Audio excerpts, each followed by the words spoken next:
Guyana in the Caribbean. Lush and mysterious rainforests, white and sunny island beaches, right? But how much do we really know about the history and culture of this region? Join us and together we'll go on a voyage of discovery.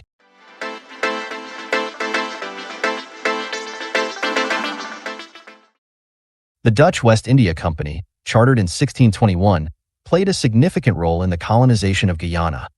They controlled several colonies in the area, including Essequibo and Demerara, and contributed in no small way to the economic development of this tiny country. Hi there, and welcome once again to the Aaron Darcy Project. I am your host, Andrew, and today we will look at the key economic periods of Guyana, examining the rise and fall of these industries and the profound impact of Forbes Burnham's nationalization policies on the nation's economic trajectory. So, join me as we look back through the pages of time, won't you? Guyana, a small nation nestled on the northern coast of South America, boasts a rich and complex economic history shaped by its colonial past, abundant natural resources, and turbulent political landscape. From its early days as a Dutch plantation colony to its current struggle for economic diversification, Guyana's journey has been defined by the interplay of sugar, bauxite, gold, and the enduring legacy of nationalization. Guyana's economic story begins with its colonization by the Dutch in the 17th century. The Dutch were among the first Europeans to explore and settle in Guyana. They established trading posts and colonies in the region as early as the 16th century. The fertile coastal plains proved ideal for sugar cultivation, quickly transforming the region into a lucrative plantation economy. The Dutch West India Company established vast sugar estates, fueled by the brutal system of African slavery. Sugar dominated Guyana's economic landscape for centuries, shaping its social structure and leaving an indelible mark on its cultural identity. The plantation system created a rigid hierarchy, with a small European elite controlling the land and wealth, while enslaved Africans and later indentured laborers from India formed the backbone of the labor force. The British took control of Guyana in the late 18th century, further entrenching the sugar industry. Technological advancements, such as the steam engine and vacuum pan, increased production efficiency, solidifying sugar's dominance. However, the abolition of slavery in 1834 and the subsequent decline in the availability of cheap labor presented significant challenges. The British introduced indentured laborers from India to fill the void, leading to a dramatic demographic shift and the creation of a complex multi-ethnic society. Despite these challenges, sugar remained the cornerstone of the Guyanese economy, well into the 20th century, accounting for a significant portion of its export earnings and employment. But then came diversification, through the discovery and development of bauxite and gold. While sugar reigned supreme, the late 19th and early 20th centuries saw the emergence of new industries in Guyana.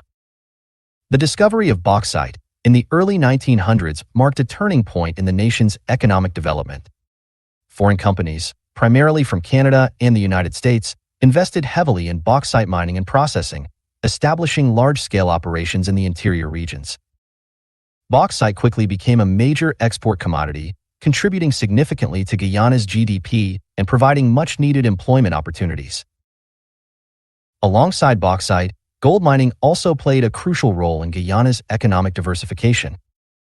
Gold had been mined in small quantities since the colonial era, but the late 19th century saw a surge in exploration and extraction activities. The gold industry attracted both foreign companies and local prospectors, leading to the development of mining communities in the hinterland regions. While gold production fluctuated over the years, it provided a valuable source of revenue and employment, particularly during periods of economic downturn in other sectors. The downturn in these economic sectors seemed to have been predicated by politics, primarily due to nationalization during the Burnham era. Let's take a look at the Burnham era, nationalization, and its aftermath. The mid-20th century witnessed a dramatic shift in Guyana's political and economic landscape with the rise of Forbes Burnham and the People's National Congress, PNC. Burnham, a charismatic and controversial figure, embraced a socialist ideology and pursued a policy of nationalization, aiming to wrest control of the economy from foreign corporations and empower the Guyanese people.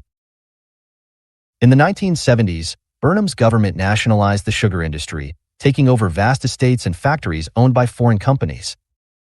This move was met with mixed reactions.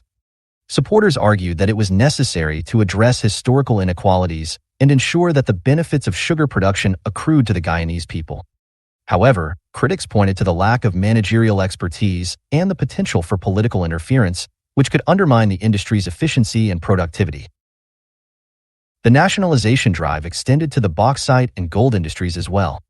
The government took control of major bauxite operations, aiming to increase state revenue and promote local ownership.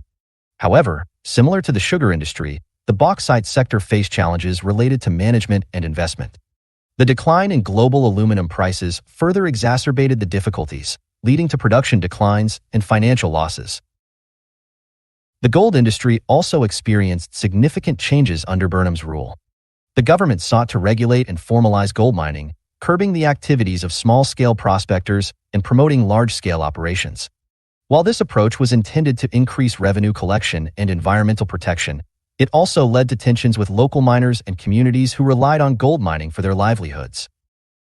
The cumulative effect of nationalization on Guyana's economy was profound and far-reaching. While the policy aimed to achieve greater economic independence and social equity, it also resulted in significant challenges. The lack of private investment, coupled with mismanagement and political interference, led to declining production, financial losses, and a deterioration of infrastructure in key industries. The economy stagnated, and Guyana became increasingly reliant on foreign aid and loans, further exacerbating its debt burden. Following Burnham's death in 1985, Guyana embarked on a path of economic liberalization and structural adjustment. The government implemented reforms aimed at attracting foreign investment, privatizing state-owned enterprises, and promoting economic diversification. These efforts yielded some positive results, with increased investment in mining, forestry, and agriculture. The gold industry also experienced a resurgence in the 1990s, driven by rising global prices and the liberalization of mining regulations. Foreign companies invested heavily in large-scale gold mining operations, contributing significantly to export earnings and government revenue.